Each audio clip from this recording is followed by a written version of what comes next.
The one tradition here was uh, they don't sit down to eat without first going through a ritual washing of their hands. ఇక్కడ ఒక ఆచారం ఏంటంటే వాళ్ళు పెద్దల పారంపర్యాచారం ప్రకారం చేతులు కడుక్కోకుండా వాళ్ళు భోజనం చేయరు.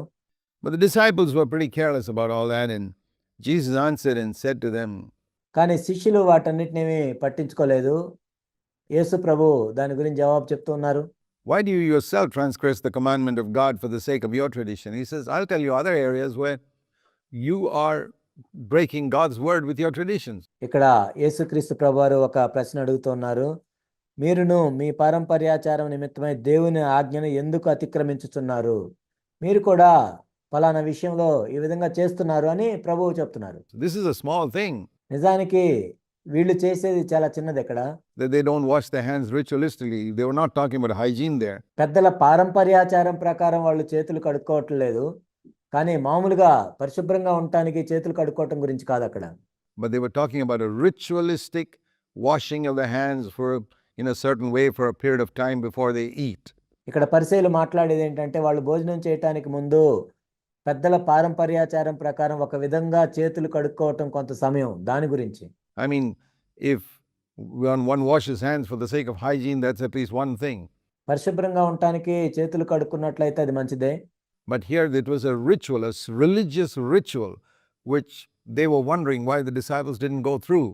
ఇక్కడైతే మత సంబంధమైన ఒక ఆచారము, శిష్యులు ఎందుకు దాన్ని పాటించట్లేదని వీళ్ళు అడుగుతున్నారు. And he said, that's not a serious thing. I'll tell you the word of God that you cancel with your tradition. For example, he said, అది చాలా చిన్న విషయం, కానీ మీ పెద్దల పారంపర్యాచారం కోసం మీరు దేవుని యొక్క ఆజ్ఞ నిరర్ధకం చేస్తున్నది ఒకటి నేను మీకు చెప్తాను. What did Jesus teach? Here's what Jesus taught. యేసు ప్రభు బోధించేది ఏంటి? చూడండి ఇక్కడ ఆయన ఏం బోధించారు. God has said, Matthew 15:4, honor your father and mother, and he who speaks evil of father and mother should be put to death. మత్తయి 15:4 మనం చూసినట్లయితే తల్లిదండ్రులు గణపరచమనియు తండ్రినైను తల్లినైను దూషించువాడు తప్పక మరణం పొందవాలని దేవుడు సెలవిచ్చెను. Do you know how seriously God takes this matter of speaking disrespectfully to your parents? మీ తల్లిదండ్రులతో అగౌరవంగా మాట్లాడటాన్ని దేవుడు ఎంత తీవ్రంగా తీసుకుంటున్నాడో మీరు చూసారా ఇక్కడ? Or about your parents. లేక మీ తల్లిదండ్రుల గురించి Speaking evil of father and mother. తల్లి గురించి తండ్రి గురించి చెడుగా మాట్లాడటం. It's not so much saying that my father worships idols. Maybe he does, that's the truth. అంటే మా తండ్రి విగ్రహారాధన చేస్తాడు అని చెప్పటం అది తప్పేం కాదు, అది నిజమే. That's not speaking evil, that's a fact. But when you denounce him by criticizing him in a bad way, that's speaking evil. కానీ ఆయనను తక్కువ చేసి మాట్లాడటం, ఆయన మీద నేరారోపణ చేయటం, అది చాలా, that's a very serious sin in God's eyes. దేవుని దృష్టిలో అది ఎంతో తీవ్రమైన పాపం. He says, but you say to children who need to be supporting their parents financially. కానీ ఇక్కడ తల్లిదండ్రులకి ఆర్థికంగా సహాయం చేయవలసిన పిల్లలతో ఏం చెప్తున్నారంటే ఇక్కడ, anything of mine that I could have sent you to help you, I'm sorry, I've given it to God. Wow. నేను మీకు ఏదైతే చేయాలనుకున్నానో పంపించాలనుకున్నానో అదంతా దేవునికే ఇచ్చాను అని చెప్పటం. What a spiritual answer to give. Your dad is in need, they have hardly enough to eat, and you're earning a good salary, and you don't send to help him? ఇది ఎంత ఆత్మ సంబంధమైన జవాబులాగా ఉందో చూడండి. మీ తల్లిదండ్రులు తినటానికే తిండి లేకుండా ఉన్నారు, నీకేమో మంచి జీతం వస్తుంది, వాళ్ళకి డబ్బులు పంపించాల్సిన అవసరం లేదా నీకు? Because you say you've given it to God? That is religious garbage. నేను దేవునికి ఇచ్చాను అని నువ్వు చెప్తున్నావు, అది ఎంతో మత సంబంధమైన చెత్త. The Lord said he's not honoring his father and mother there. ఇక్కడ ప్రభు ఏం చెప్తున్నాడంటే ఆ విధంగా చేయటం ద్వారా ఆ వ్యక్తి తన తల్లిని తండ్రిని గణపరచట్లేదు. You teach him not to honor his father and mother, there you invalidate or cancel the word of God for the sake of your tradition. You're so greedy. మీరు అటువంటి వ్యక్తులకి ఈ విధంగా బోధించడం ద్వారా మీ పెద్దల పారంపర్యాచారముల కోసం దేవుని యొక్క వాక్యాన్ని నిరర్ధకం చేస్తున్నారు. మీరెంతో దురాశ కలిగిన వారు. To get that guy's money, that you don't even allow him to support his parents. ఆ వ్యక్తి డబ్బులు తీసుకోవటానికి మీరెంతో దురాశ కలిగి ఉన్నారు. ఆ వ్యక్తి తన తల్లిదండ్రులకి డబ్బులు పంపించడానికి కూడా మీరు అనుమతించట్లేదు. And that's happening today. ఈనాడు కూడా అదే జరుగుతుంది. There are so many churches who are greedy for people's money that they don't allow them to use it for legitimate needs in their family. అనేక సంఘాలు ఎంతో దురాశ కలిగి ఆ సంఘంలో ఉన్న సభ్యుల యొక్క నిజమైన అవసరాలు తీర్చుకోవటానికి కూడా వాళ్ళని అనుమతించట్లేదు. That's not the way we do it in our church. మా సంఘంలో మేము ఆ విధంగా చేయము. We tell people if you got legitimate needs in your family, God's not a greedy person asking you not to meet those needs but to give it to him or his work. No. మీ కుటుంబంలో నిజమైన అవసరాలు ఉన్నట్లయితే అవసరాలు తీర్చుకోకుండా నాకు డబ్బులు ఇవ్వండి, నా పరిచర్యకి ఇవ్వండి అని అడగటానికి దేవుడేమి దురాశపరుడు కాదు. Take care of your needs. మీ అవసరాలను తీర్చుకోండి, Clear your debts. మీ అప్పులు తీర్చండి, Help your children to get a good education. మీ పిల్లలకి మంచి చదువు చెప్పించండి. And give to God cheerfully as much as you can give. That is the New Testament teaching. దేవునికి మీరు సంతోషంగా ఎంత ఇవ్వగలిగితే అంత ఇవ్వండి. అదే క్రొత్త నిబంధన బోధ. Not forcing people to give 10%. That's a tradition. దశంభాగాలు ఇవ్వాలని వాళ్ళని బలవంత పెట్టడం కాదు, అది ఆచారం. A tradition of men carried over from the old covenant. And it's amazing. I was wondering, we wonder why people take just one commandment from the old covenant about keep paying your tithes. అది పాత నిబంధన నుంచి వచ్చిన మనుషుల ఆచారము. నేను అనుకుంటాను ఆ పాత నిబంధన నుండి ఎందుకు వాళ్ళు ఆ ఒక్క ఆజ్ఞ తీసుకొచ్చారని. What about other commandments like keeping the Sabbath? విశ్రాంతి దినాన్ని పాటించాలి అని మరొక ఆజ్ఞ కూడా ఉంది. మరి దాని గురించి ఏంటి? Not doing any work, not lighting a fire on Saturdays.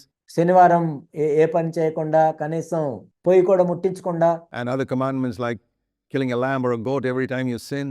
నీవు పాపం చేసినప్పుడల్లా ఒక గొర్రె పిల్లను మేక పిల్లను బలివ్వాలి అనే ఆజ్ఞలను ఎందుకు తీసుకోలేదు? It's all been fulfilled in Christ. They say the lamb and the goat being slain is fulfilled in Christ. So has the Sabbath been.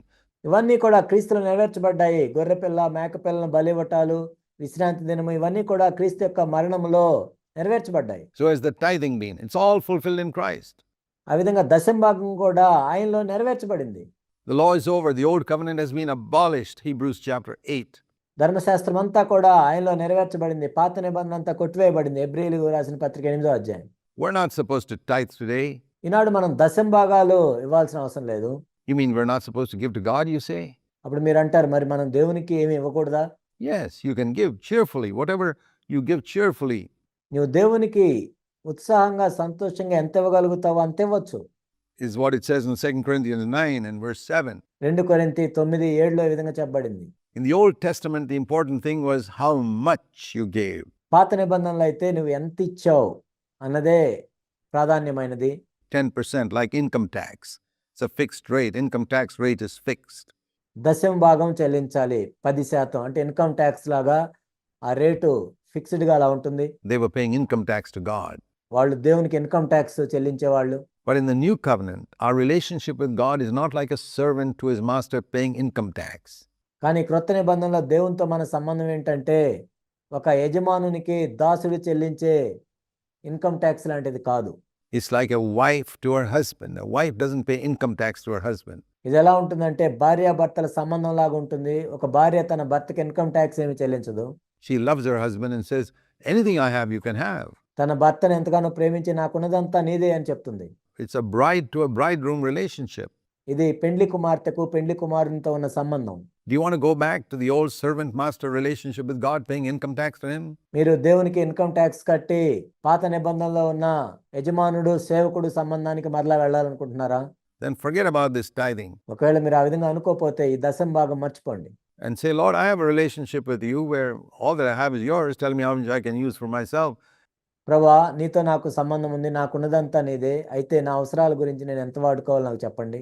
Can you imagine a husband allowing his wife to starve ఒక భర్త తన భార్య పస్తులు ఉండాలని కోరుకుంటాడా? because he wants her money?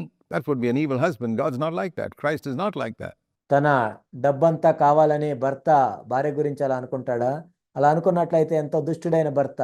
దేవుడు అలా ఉండడు, క్రీస్తు అలా ఉండడు. So here we see an example of human traditions that have cancelled out God's clear word in 2 Corinthians 9:7. ఇక్కడ 2 కొరింథీ 9:7 దేవుని యొక్క వాక్యాన్ని, మనుషుల యొక్క ఆచారాలు దేవుని యొక్క వాక్యాన్ని నిరర్ధకం చేస్తున్నట్లుగా మనం చూస్తాం. Which says God loves a cheerful giver and you must not give grudgingly. దేవుడు ఉత్సాహంగా ఇచ్చే వాళ్ళని ప్రేమిస్తారు, కానీ పిసినారితనంగా సణుక్కుంటూ ఇవ్వకూడదు. You must not give out of compulsion, somebody forcing you to give. that has been cancelled out. బలవంతంగా కూడా ఎవరు ఇవ్వకూడదు. ఆ విధంగా ఇచ్చినట్లయితే దేవుని యొక్క వాక్యాన్ని నిరర్ధకం చేసినట్లే. By greedy preachers and pastors. దురాశపరులైన బోధకులు, పాస్టర్లు వల్ల ఇలా జరుగుతుంది. But who is there to proclaim it? కానీ దాని గురించి మాట్లాడేది ఎవరు? If anybody proclaims it, pastors and preachers will jump on him and say he's a heretic. ఎవరైనా దాని గురించి మాట్లాడినట్లయితే ఈ పాస్టర్లు, బోధకులు అందరూ ఏమంటారంటే ఇతను తప్పుడు సిద్ధాంతాన్ని బోధిస్తున్నాడు అంటారు. And if you're afraid of that, you'll never be a servant of God. That's it. ఒకవేళ నువ్వు దానికి భయపడినట్లయితే నువ్వు దేవుని సేవకునిగా ఉండలేవు. That is the modern day application of it. ఈ ఆధునిక కాలంలో ఈ విధంగా మనం అన్వయించుకోవచ్చు. You know, you say you've given it to God and you don't help your own family. నేను దేవునికి ఇచ్చాను అని చెప్పి నీ సొంత కుటుంబానికే నీవు సహాయం చేయట్లేదు.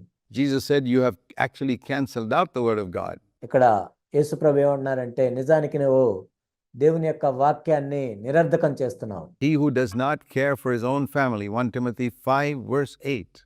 మొదటి తిమోతి 5:8 ప్రకారం Who does not provide for his own family is worse than an infidel, worse than an unbeliever, worse than an atheist.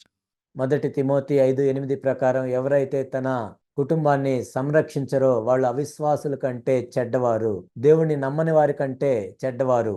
We need to know these verses of scripture, which a lot of your pastors won't tell you. మనము ఈ లేఖనాలను తెలుసుకోవాలి. అనేక మంది మీ పాస్టర్లు మీకు ఇవన్నీ చెప్పరు.